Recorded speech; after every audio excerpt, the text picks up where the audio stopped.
जैव प्रक्रम यानी पोषण। तो हम लोग पहले देख लेते हैं यहाँ पर अति लघुत्तरीय प्रश्न के बारे में।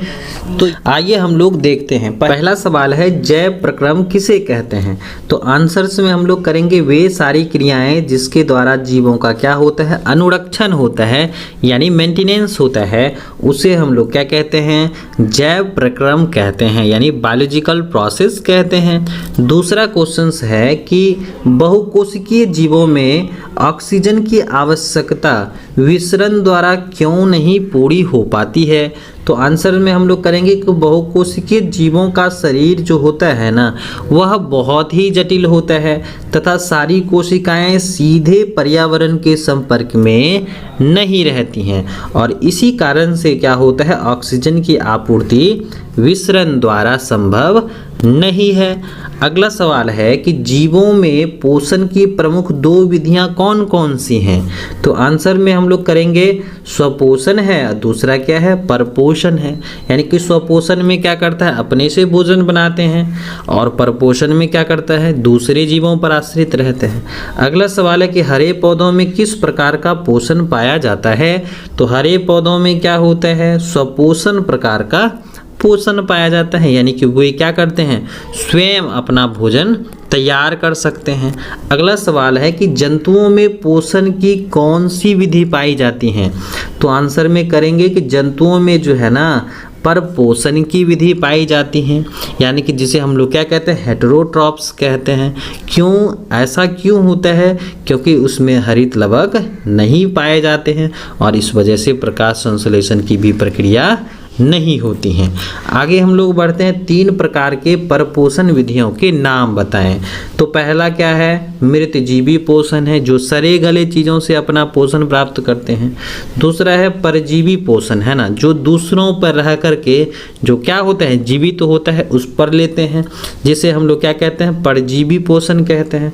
और उसके बाद है आपका प्राणी संपोषण, जो क्या करता है, किसी जो है ना अपना न्यूट्रिशंस जो है वह घुलित कार्बनिक पदार्थों के रूप में करते हैं, जैसे आपके अमीबा हो गए, मनुष्य हो गए।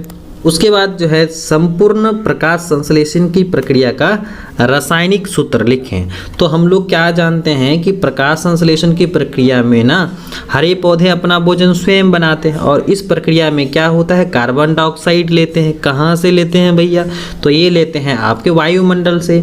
जल तथा खनिज लवण का अवशोषण करते हैं, कहाँ से, मिट्टी से। किसकी मदद से, तो ये करते हैं मूल रोम की मदद से, जो कहाँ है, आपकी जड़ में है। और क्लोरोफिल कहाँ है, तो पत्तियों में क्लोरोफिल है।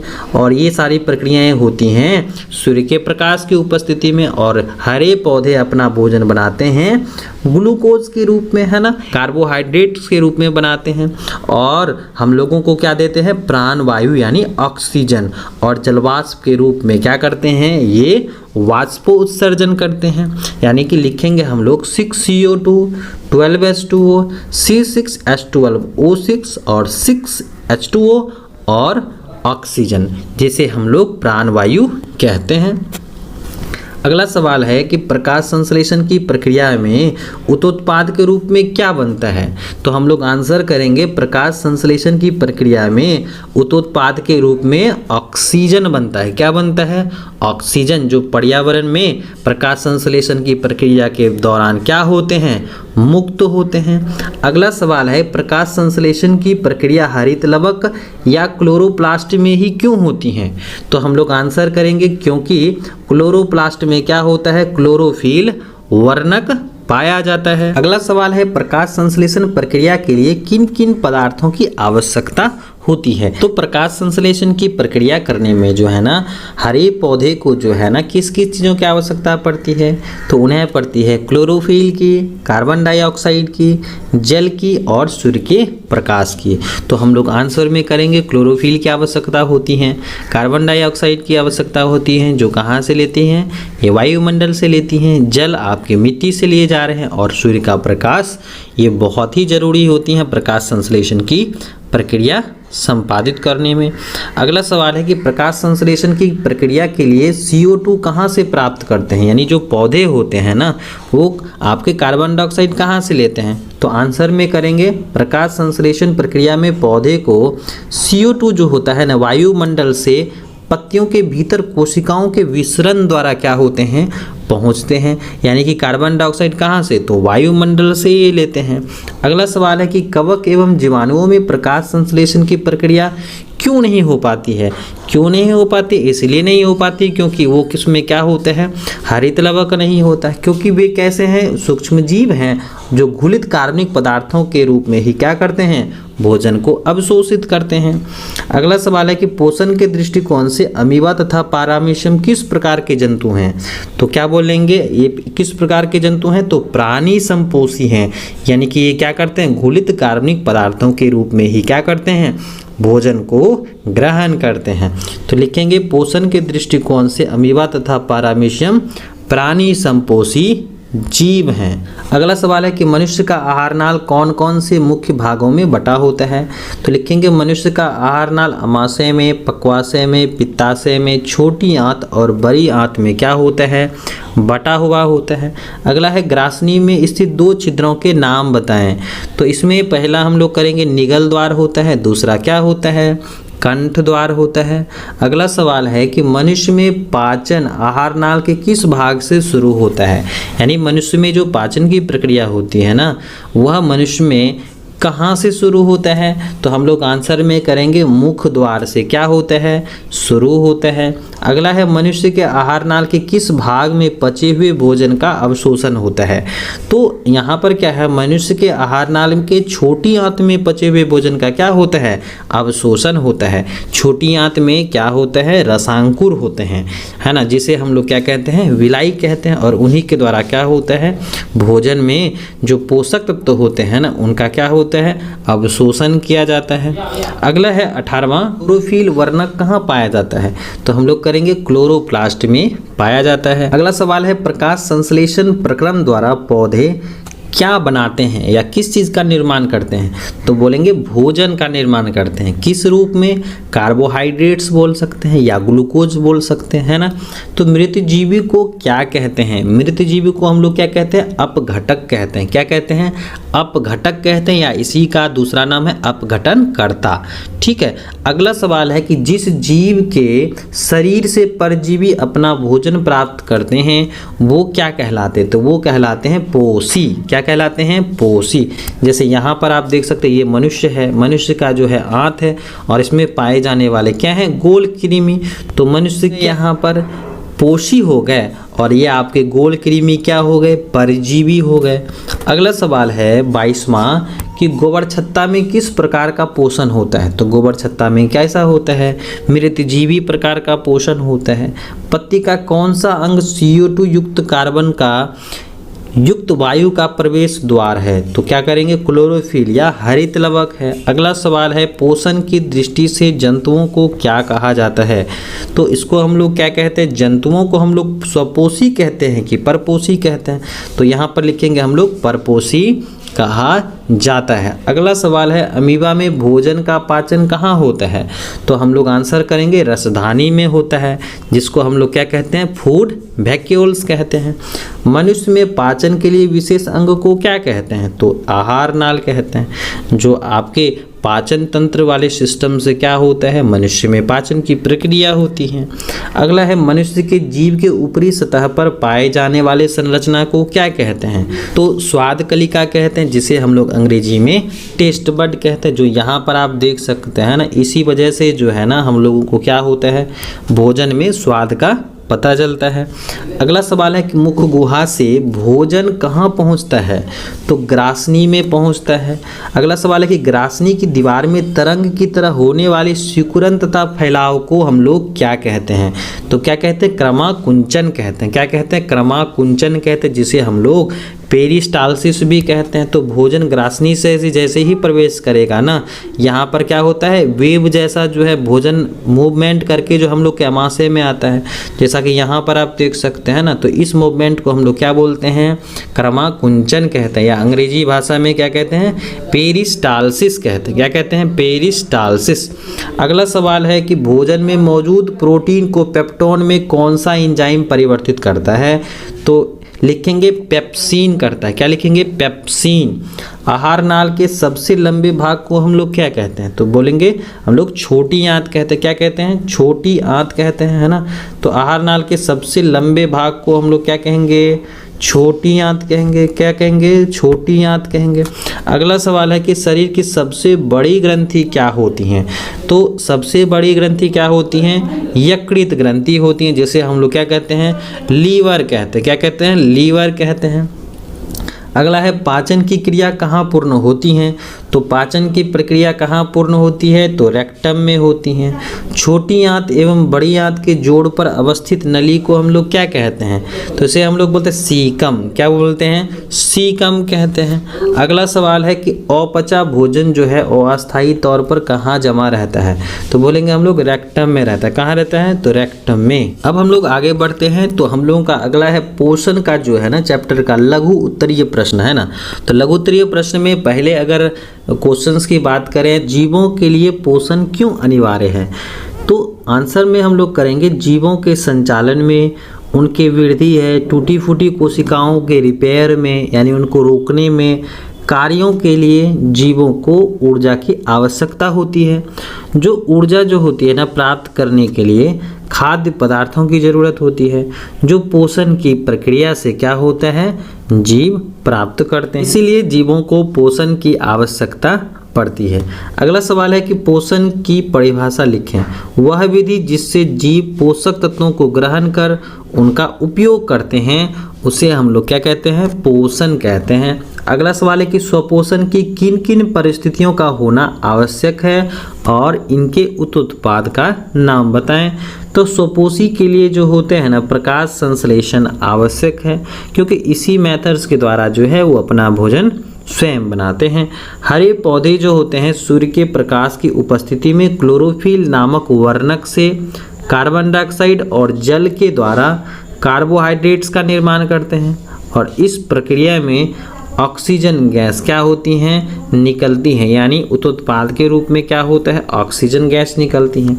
अगर हम लोग प्रकाश संश्लेषण के रासायनिक अभिक्रिया को देखें तो 6CO2 12H2O और सूर्य का प्रकाश और क्लोरोफिल की उपस्थिति में ये क्या करते हैं? कार्बोहाइड्रेट्स यानी ग्लूकोज बनाते हैं, और ऑक्सीजन के साथ साथ जलवाष्प जो है वो पर्यावरण में रिलीज कर देते हैं। स्वपोषी पोषण के लिए जो है आवश्यक परिस्थितियां जैसे सूर्य का प्रकाश होना बहुत ज़रूरी है, क्लोरोफिल का होना बहुत ज़रूरी है, कार्बन डाइऑक्साइड के साथ साथ जल, और इनके उत्पाद के रूप में जो है ना आणविक ऑक्सीजन क्या होते हैं? हम लोगों के पर्यावरण में रिलीज होते हैं। अगला सवाल है कि परपोषण से आप क्या समझते हैं?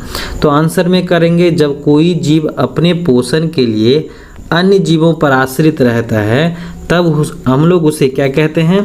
परपोषण कहते हैं। और ये 3 प्रकार के होते हैं: परजीवी पोषण, मृतजीवी पोषण और प्राणिसम पोषण। अगला सवाल है कि मृतजीवी पोषण किसे कहते हैं? तो जब जीव करता है, जब जीव अपना जो है ना भोजन मृत या सड़ी गली वस्तुओं से प्राप्त करता है ना, तो उसे हम लोग क्या कहते हैं? मृतजीवी पोषण कहते हैं। जैसे कवक हो गए, इन सबों में क्या होता है? मृतजीवी प्रकार का पोषण पाया जाता है। अगला सवाल है परजीवी पोषण किसे कहते हैं?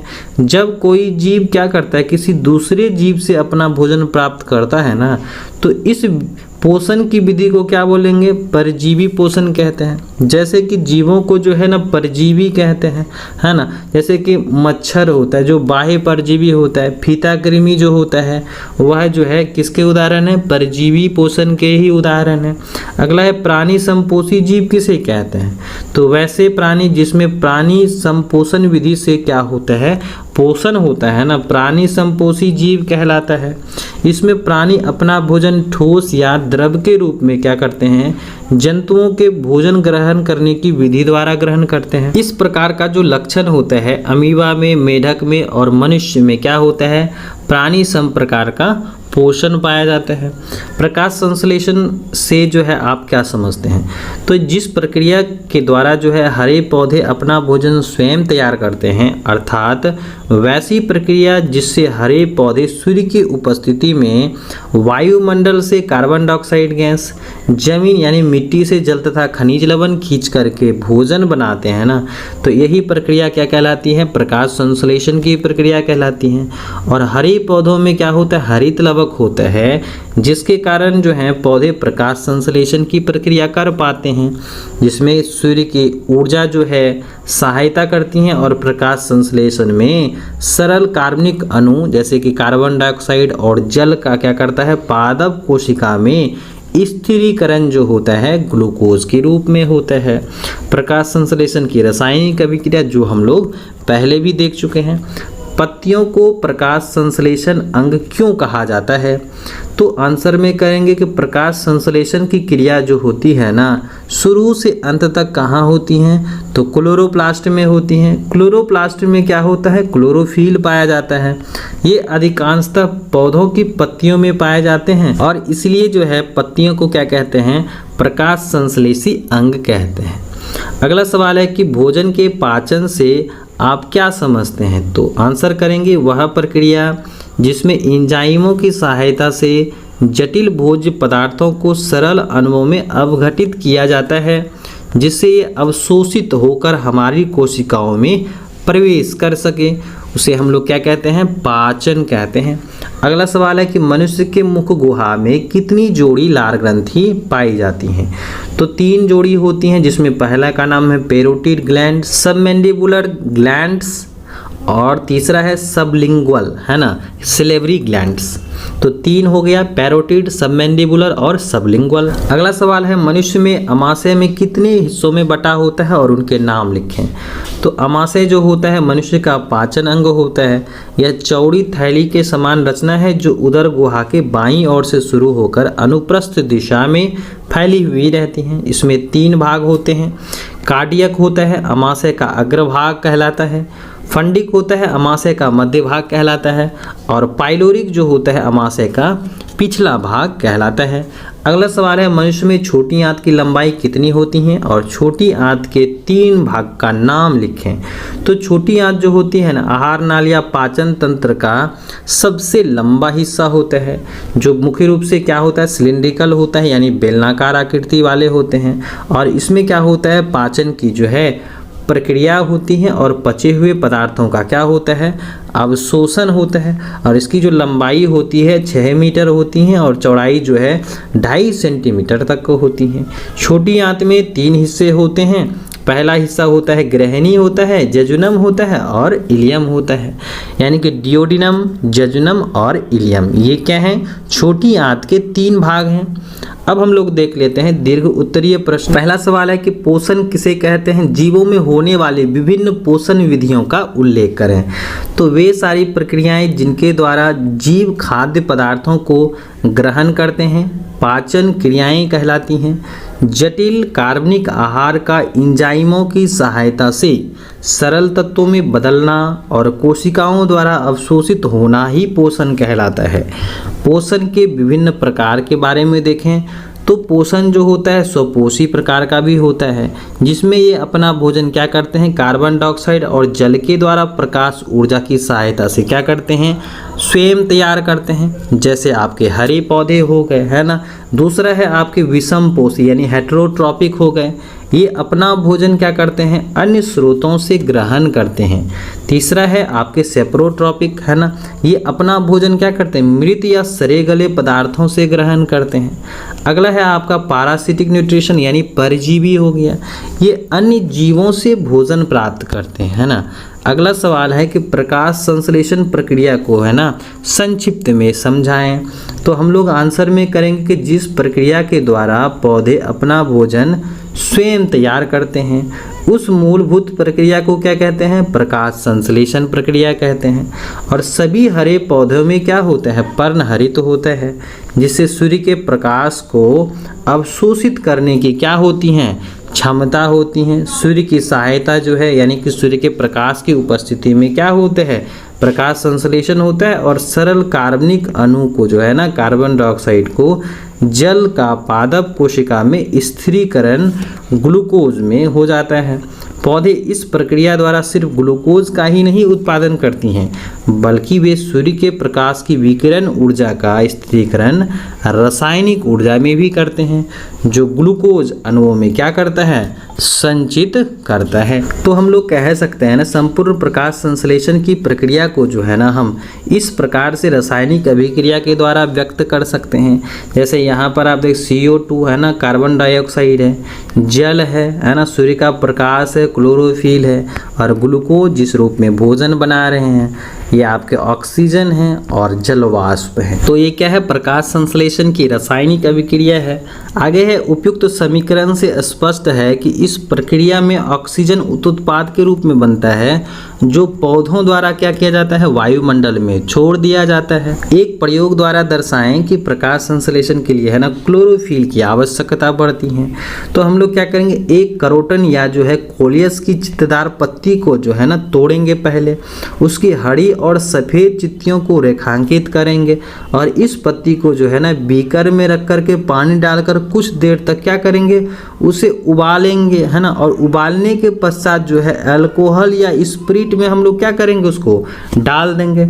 अब इस पत्ती को जो है अल्कोहल वाले बीकर को वाटर बाथ में रखकर उबालेंगे है ना, और थोड़ी देर तक जो है देखेंगे कि स्प्रिट हरे रंग का जो है ना होता जा रहा है, क्योंकि पत्ती में मौजूद जो हरा वर्णक है ना, क्लोरोफिल पत्ती से निकलकर धीरे धीरे अल्कोहल में क्या हो रही है, मिल रही है।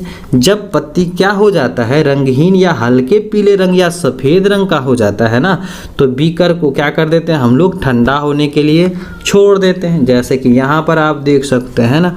उसके बाद जो है हम लोग क्या करते हैं, ठंडा होने के बाद ना पत्ती को जो है पानी में अच्छी तरह से धो लेते हैं। उसके बाद हम लोग इस पत्ती को जो है ना पेट्री डिश में रखते हैं और उन पर जो है आयोडीन की कुछ बूंदें डालते हैं, और इस तरह से हम लोग देखते हैं कि पत्ती का जो हरा चित्तेदार वाला जो भाग होता है ना, गाढ़ा नीला रंग का हो जाता है, परंतु पत्ती का जो सफ़ेद चित्तीदार वाले भाग जो होते हैं ना, वह नीला नहीं होता है। तो इसका मतलब यह हुआ कि जो सफ़ेद भाग पर जो आयोडीन का जो होता है ना, कोई असर नहीं होता है। और ऐसा इसलिए होता है क्योंकि हरी पत्तियों दार जो मौजूदा था ना, इस पर क्या होता है, प्रकाश संश्लेषण की क्रिया हुई है, जिससे उसमें मंड का निर्माण हुआ।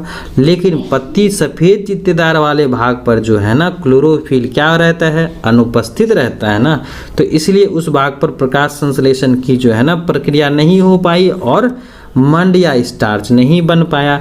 तो इससे साबित होता है कि क्लोरोफिल के लिए जो है प्रकाश संश्लेषण की क्या होती हैं, आवश्यकता होती हैं। अगला सवाल है कि प्रकाश संश्लेषण के लिए कार्बन डाइऑक्साइड आवश्यक है, इसे साबित करने के लिए एक प्रयोग का वर्णन करें। तो सबसे पहले जो है ना, एक गमले लगा पौधा लेंगे, समय तक जो है ना अंधेरे की जो है उसमें स्टार्च उपयोग ना किया जाए। चौड़े मुंह की एक बोतल लेंगे, इसमें जो है KOH विलियन लेंगे है ना। अब इसमें उपरोक्त पौधे की एक पत्ती तोड़कर उसमें क्या करेंगे, डाल देंगे, और इस बोतल में फटी कॉर्क के द्वारा इस तरह रखेंगे कि आधा पत्ती बाहर रहे और आधी पत्ती क्या रहेगा, अंदर रहेगा, जैसा कि यहाँ पर आप देख सकते हैं ना। तो यहाँ पर हम लोग रखेंगे। तो उसके बाद हम लोग क्या करेंगे, इस उपकरण को जो है ना वायुरुद्ध करेंगे और इस तरह जो है प्रकाश जो होती है ना पत्ती को बोतल से बाहर निकले। अब इसे हम लोग अल्कोहल में क्या करेंगे, उबालेंगे, इससे क्लोरोफिल समाप्त हो जाएगा। अब इस पत्ती को क्या करेंगे, पेट्री डिश में रखेंगे और उस पर क्या करेंगे, कुछ आयोडीन विलियन डालेंगे है ना, कुछ बूंद डालेंगे। तो पत्ती का वह भाग क्या होगा, आधा भाग जो होता है ना, वह बाहर की पर्यावरण में था, नीला हो जाता है और स्टार्च की उपस्थिति दर्शाता है, और पत्ती का वह भाग जो क्या था, बोतल के अंदर था, तो वह क्या रहता है, अनुपस्थिति को दर्शाता है। अगला सवाल है कि अमीबा का जो भोजन क्या है ना, अमीबा का भोजन क्या है और अमीबा के पोषण का जो है वर्णन करें, किस प्रकार से अमीबा जो है भोजन करता है। तो जैसा कि हम लोग जानते हैं अमीबा क्या होता है, प्राणी संपोषी विधि के द्वारा पोषण करता है, जो एक क्या है, सर्वाहारी जंतु है। और इसका भोजन जो होता है ना, जल में तैरते हुए जीवाणु होते हैं, शैवाल हो सकते हैं, डायटम्स हो सकते हैं, जो सूक्ष्म जीवों के रूप में क्या होता है, मौजूद होता है।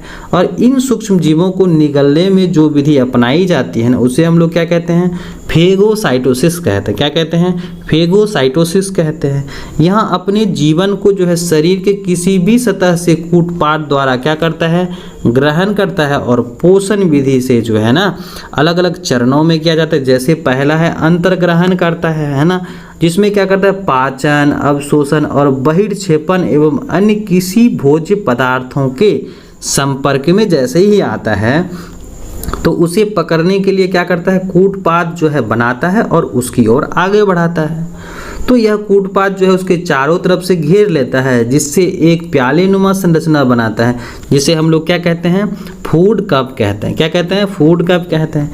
फिर क्या करता है, अमीबा में क्या होता है, अंतः कोशिका का पाचन होता है। भोजन का पाचन जो होता है ना, वह खाद्य रिक्तिका के द्वारा होता है। भोजन पचने के लिए जो है ट्रिप्सिन, पेप्सिन, इमाइलेज नामक एंजाइम पाए जाते हैं। इसमें अपचित पदार्थों को जो है ना बाहर निकालने के लिए विशेष एंजाइम्स नहीं पाया जाता है। इसमें अपच भोजन जो होते हैं ना, यहाँ पर जो है शरीर के किसी अन्य स्थान से बाहर निकाल दिया जाता है। तो इस प्रक्रिया को क्या कहते हैं, बहिर्क्षेपण कहते हैं। तो इसमें क्या करता है, अपचित पदार्थों को जो है भोजन निकालने के लिए कोई विशेष प्रकार का जो है अंग तंत्र नहीं होता है, याद रखने हैं। अगले है कि मनुष्य के आहार नाल की रचना का वर्णन करें। तो मनुष्य में जो आहार नाल होता है ना, कौन कौन से हिस्से होते हैं। तो पहला हिस्सा है मुख गुहा होता है। मुख गुहा में क्या होता है, भोजन को अब लिया जाता है ना, भोजन को ग्रहण किया जाता है। और इसमें क्या क्या दांत जो होते हैं ना, भोजन के टुकड़े टुकड़े करते हैं, जिससे भोजन पदार्थ के क्या हो जाते हैं, छोटे छोटे कणों में टूट जाता है या बट जाता है। और लार ग्रंथि से निकलने वाली जो लार होती है ना, भोजन को अच्छी तरह से मिल जाती है या मिक्स कर दिया जाता है। लार भोजन को क्या कर देता है, लसलसा बना देता है, चिकना बना देता है और आराम से जो है ग्रासनी में जाने के लायक है ना, जिससे क्या हो सके, अमाशय तक आसानी से पहुंच सके। तो भोजन को जो है ना दांत, सलाइवा और जीभ की मदद से जो है उसको अच्छी तरह से क्या किया जाता है, कूटा पीसा जाता है, जिससे वो अमाशय तक पहुंच सके। फिर अगला क्या है, अमाशय तक पहुंचने के बाद जो है ना, जब भोजन अमाशय में पहुंच जाता है ना, तो वहाँ पर भोजन का क्या होता है, मंथन होता है, जिससे भोजन और छोटे छोटे टुकड़ों में क्या हो जाते हैं, बदल जाते हैं। भोजन में जो अम्लीय माध्यम को क्या किया जाता है, भोजन से सड़ने गलने से क्या करता है, रोकता है। अगला है ग्रहणी। अमाशय में जो पाचन के बाद जब भोजन ग्रहणी में पहुंचता है ना, तो यकृत में आया पित्त रस जो है भोजन से अभिक्रिया करके वसा का निर्माण कर देता है और माध्यम को जो है क्षारीय बनाता है, जिससे अग्नाशय से आए पाचक रस में स्थित एंजाइम्स क्रियाशील हो जाते हैं और उसमें प्रोटीन जो होते हैं ना, कार्बोहाइड्रेट, वसा का क्या कर देता है, पाचन कर देता है।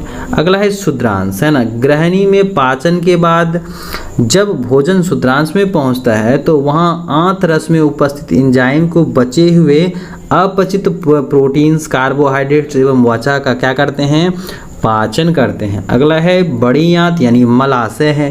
क्षुद्रांश में भोजन के पाचन एवं अवशोषण के बाद जब भोजन बड़ी आंत में पहुंचता है तो वहां पर अतिरिक्त जल का अवशोषण कर लिया जाता है और बड़ी आंत में जो है भोजन का पाचन होता है। तो भोजन का अवशिष्ट भाग जहां पर एकत्रित होता है ना, तो समय समय पर क्या किया जाता है, शरीर से जो है बाहर निकाल दिया जाता है।